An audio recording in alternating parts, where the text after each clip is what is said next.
Naniniwala raw si re-electionist Senator Bongo na ang pagtulong at paghahatid ng serbisyo ay walang pinipiling oras o panahon at lalong hindi dapat hinahaluan ng politika. Ito ang mensahe ng senador sa libu-libong mga residente na sumalubong sa kanyang pagbisita sa Bacoor City, Cavite kamakailan.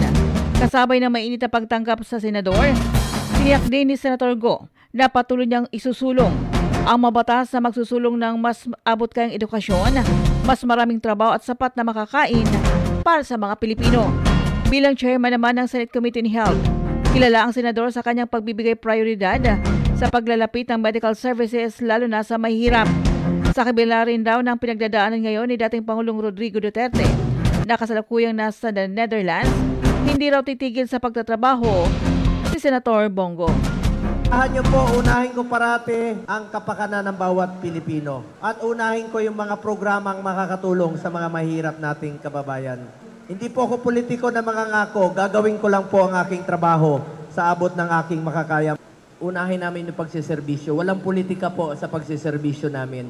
Mga kaibigan, yan po naging pahayag ni Senator Bongo.